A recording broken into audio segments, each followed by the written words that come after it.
নমস্কার বন্ধুরা, জলিস লাইফস্টাইলের আরেকটি নতুন ভিডিওতে আপনাদের সবাইকে স্বাগত জানাচ্ছি।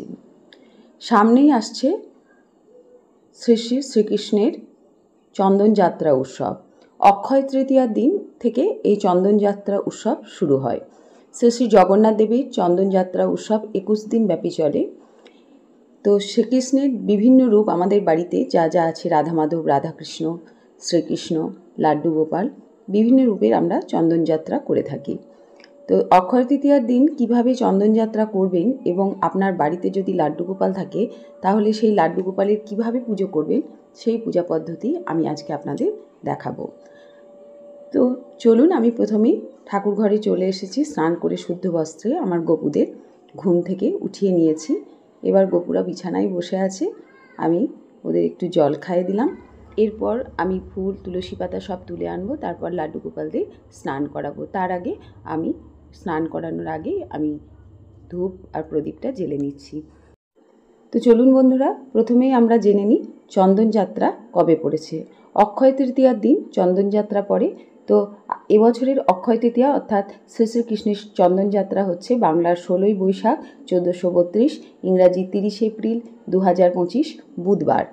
এই অক্ষয় তৃতীয়ার দিন অত্যন্ত শুভ দিন। এই দিন আবার শ্রীকৃষ্ণের চন্দন যাত্রা উৎসবও বটে। সব মিলিয়ে এই দিনটি অত্যন্ত শুভ। তাই এই দিন সকাল সকাল ঘুম থেকে উঠে অবশ্যই আপনার বাড়িতে শ্রীকৃষ্ণের যে রূপই থাকুক না কেন সেই রূপের আপনারা চন্দন যাত্রা করবেন। তো আমি এবার আমার লাড্ডু গোপালদের স্নান করাবো, তার জন্য স্নান পাত্র রেডি করে নিয়েছি। তাতে কিছু ফুলের পাপড়ি ছড়িয়ে নিলাম, আর দুটো ফুল দিয়ে দিচ্ছি, আর দিচ্ছি একটি তুলসী পাতা। এবার আমি এই স্নান পাত্রের মধ্যে আমার লাড্ডু গোপালদের বসিয়ে নিচ্ছি। জয় লাড্ডু গোপালের জয়। এখন আমি একটা ঘটিতে জল নিয়েছি, তার মধ্যে দিয়ে দিচ্ছি কয়েক ফোঁটা গোলাপ জল, কয়েক ফোঁটা অগুরু, আর দিচ্ছি একটু চন্দন গুঁড়ো। আপনারা শ্বেত চন্দন বেটেও দিতে পারেন। একটা তুলসী পাতা দিলাম, আর কিছু ফুলের পাপড়ি দিলাম। এবার এই জলটা আমি নমো ভগবতে বাসুদেবায় নমো বলে গোপালদের স্নান করিয়ে নেব এই জলটা দিয়ে। নমো ভগবতে বাসুদেবায় নমো, নমো ভগবতে বাসুদেবায় নমো, নমো ভগবতে বাসুদেবায় নমো, নমো ভগবতে বাসুদেবায় নমো, নমো ভগবতে বাসুদেবায় নমো। জয় লালা, জয় গোপাল। এবার গোপালদের ভালো করে পরিষ্কার বস্ত্রে মুছে আমি গোপালদের সিংহাসনে বসাবো। প্রথমে বড়টাকে বসিয়ে দিলাম, ভালো করে মুছে নিয়ে বড়টাকে বসিয়ে দিলাম। এরপর ছোটোটাকে ভালো করে মুছিয়ে নিয়ে বসিয়ে দিলাম। আজকে আমি জামা পরাবো না, চন্দন যাত্রায় যেহেতু গোপালদের চন্দনের প্রলেপ দেব, তাই সেভাবে জামা পরিয়ে সাজাবো না। প্রচণ্ড গরমও বটে, তাই চন্দন যাত্রায় আমি গোপালদের জামা পরাবো না। তো আমার ফল কাটা হয়ে গেছে, এখন কিছু মিষ্টি দিয়ে দিচ্ছি ঠাকুরের ভোগে। তারপর এগুলো ভোগের থালাগুলো ঠাকুরের সামনে সাজিয়ে দেব। তো ফুলের পাপড়ি ছড়িয়ে নিচ্ছি, খালি মাটিতে ভোগ নিবেদন করতে হয় না, সেই জন্য। এবার ভোগের থালাগুলো সাজিয়ে দিচ্ছি। আমি গোপালের পুজোর সঙ্গে নিত্য পুজো একসাথে করে নিচ্ছি, তাই সব ঠাকুরের ভোগের থালায় সামনে সাজিয়ে দিলাম। নিত্য পুজো সকালবেলা, তো গোপালেরও পুজো করব, নিত্য পুজোও করব একসাথেই। তো নিত্য পুজোটা আমি কিন্তু আপনাদের আজকে দেখাবো না, কারণ আমার ভিডিও নিত্য পুজোর দেওয়া আছে, আর পরে সেটা দেখাবো, ভিডিওটা বড় হয়ে যাবে। এখন চন্দনের যে প্রলেপ আমি দেব প্রভুদের গায়ে, সেই চন্দনটা রেডি করে নিচ্ছি। আমি একটু চন্দন বেটে নিচ্ছি। আমি শ্বেত চন্দন একটু দেব, আর তার সঙ্গে দেব আমি কেশর চন্দন। আপনারা কিন্তু শ্বেত চন্দন দিয়েও প্রলেপ দিতে পারেন। শ্বেত চন্দন, কেশর চন্দন যে কোনো একটা দিয়ে প্রলেপ দিলেই ঠাকুরকে হবে। তো আমি অল্প একটু শ্বেত চন্দন নিয়ে নিচ্ছি, আবার এর মধ্যেই আমি কেশর চন্দনও নিয়ে নেব। এর মধ্যে আমি একটু কেশর চন্দনও দিয়ে দিচ্ছি। কেশর চন্দনটা দিলে কি হয়, দেখতে খুব ভালো লাগে। কেশর চন্দনের মধ্যে কয়েক ফোঁটা গোলাপ জল দিয়ে দিলাম, আর একটু অগুরু দিয়ে দিচ্ছি। তারপর এটা ভালো করে একবার মিশিয়ে নিচ্ছি সব কিছু। এবার এর মধ্যে একটা তুলসী পাতা দিয়ে দেব। তো আমার চন্দন রেডি হয়ে গেছে। এখন প্রভুদের গায়ে চন্দনের প্রলেপ দেব। প্রথমে প্রভুদের চরণে চন্দনের প্রলেপ দেব, তারপর প্রভুদের কপালে চন্দনের প্রলেপ দেব। চন্দন হচ্ছে খুব শীতল অর্থাৎ ঠান্ডা জিনিস। তো বৈশাখের এই তপ্ত দুপুরবেলায় অত্যন্ত গরম, সেই জন্য এই চন্দনের প্রলেপ প্রভুদের গায়ে দিলে প্রভুরা ঠান্ডা অনুভব করে, অর্থাৎ প্রভুদের দেহ শীতল হয়। সেই জন্য এই চন্দনে প্রলেপ দেওয়ার রীতি আছে।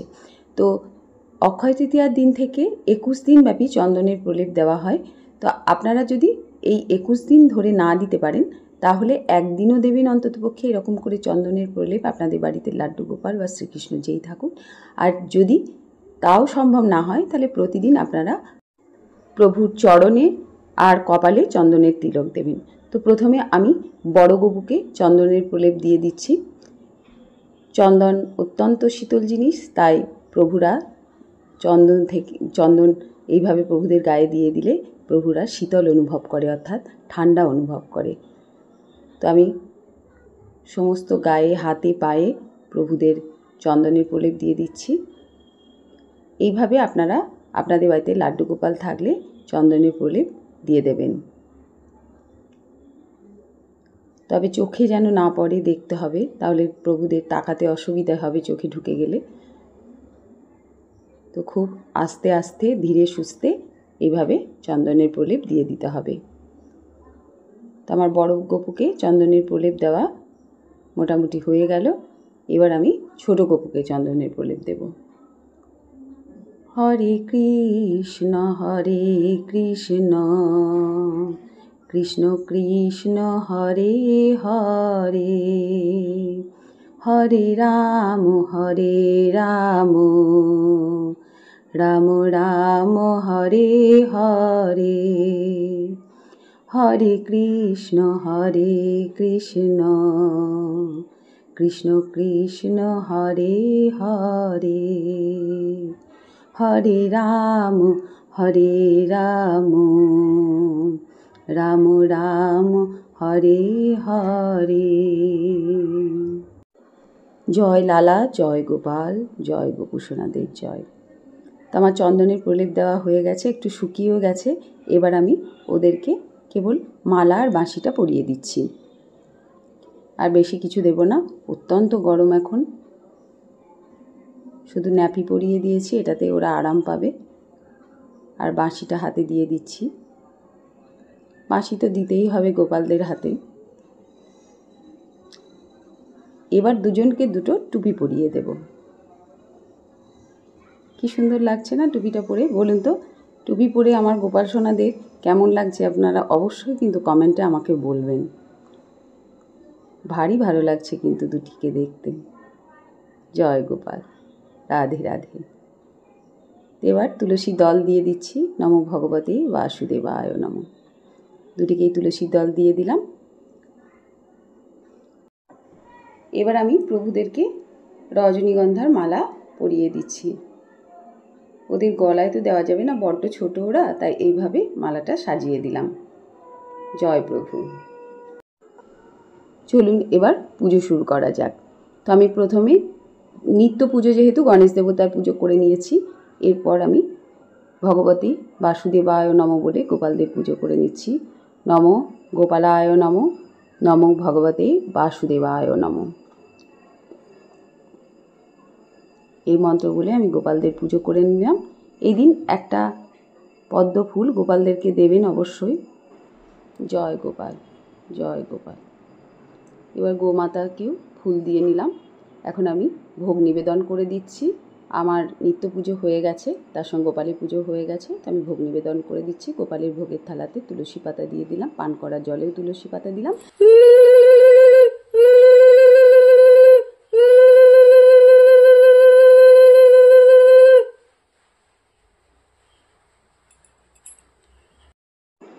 এখন আমি ধূপ প্রদীপ দেখিয়ে গোপুসোনাদের আর সব ঠাকুরেরই আরতি করে নিচ্ছি একসাথে। জয় গোপাল, জয় লালা।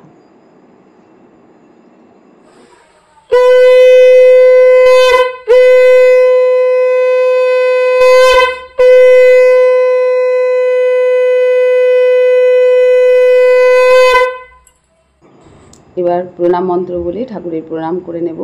নমো কৃষ্ণায় বাসুদেবায় দৈবকীনন্দনায় চ অশেষ ক্লেশনাশায় গোবিন্দায় নমো নমো। হে কৃষ্ণ করুণা সিন্ধু দীনবন্ধু জগৎপতে গোপেশ গোপিকাকান্ত রাধাকান্ত নমস্তুতে। জয় গোপাল, জয় নারায়ণ, জয় লালা, মঙ্গল করো।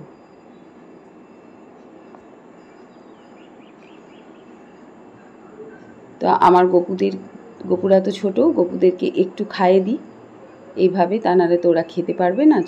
আমরা গোপালকে বাড়ির ছোট সদস্য হিসাবেই তো মনে করি, সেই জন্য গোপালকে একটু খাইয়ে দিচ্ছি। তবে আমি আদর করে খাইয়ে দিচ্ছি, তাই বলে যে আপনাদেরও খাওয়াতে হবে তার কোনো মানে নেই। আপনারা যেভাবে গোপালের সেবা করেন ঠিক সেইভাবেই সেবা করবেন। তবে চন্দনযাত্রার দিন একটু ভালো করে সেবা করার চেষ্টা করবেন যারা করেন না। আবার অনেকে আছেন যারা তো আমার থেকে বেশিই গোপালের সেবা করেন, সারা দিন ধরে গোপাল সেবা করেন। আমি তো অত পারি না সারা দিন ধরে গোপু সেবা করতে। তা আমি আমার মতো করেই আমার গোপালদের সেবা দিই। তো গোপালদের খাওয়া হয়ে গেছে, জল খাওয়া হয়ে গেছে, মুখটা মুছিয়ে দিলাম। তো বন্ধুরা, অক্ষয় তৃতীয়ার দিন অর্থাৎ শ্রী কৃষ্ণের চন্দনযাত্রার দিন আপনারা কিভাবে গোপালের পুজো করবেন, চন্দনযাত্রার সেই পূজা পদ্ধতি আমি আপনাদের আজকে দেখালাম। তার সঙ্গে কিভাবে চন্দনের গোপালকে প্রলেপ দেবেন সেটাও দেখালাম। তো বাড়িতে যদি লাড্ডু গোপাল না থাকে, শ্রীকৃষ্ণ থাকে, রাধা মাধব থাকে, তাদেরকেও এই একইভাবে চন্দনের প্রলেপ দেবেন, পুজো করবেন। তো আমার আজকের ভিডিও আপনাদের কেমন লাগলো অবশ্যই কিন্তু আমাকে কমেন্ট করে জানাবেন। ভালো লাগলে ভিডিওটিতে একটি লাইক করে দেবেন, আর ভিডিওটি বন্ধু আত্মীয়দের মধ্যে শেয়ার করে দেবেন। তবে আজ এই পর্যন্তই, আবার হাজির হয়ে যাব নতুন আর একটা ভিডিও নিয়ে। ভালো থাকবেন, সুস্থ থাকবেন, সাবধানে থাকবেন।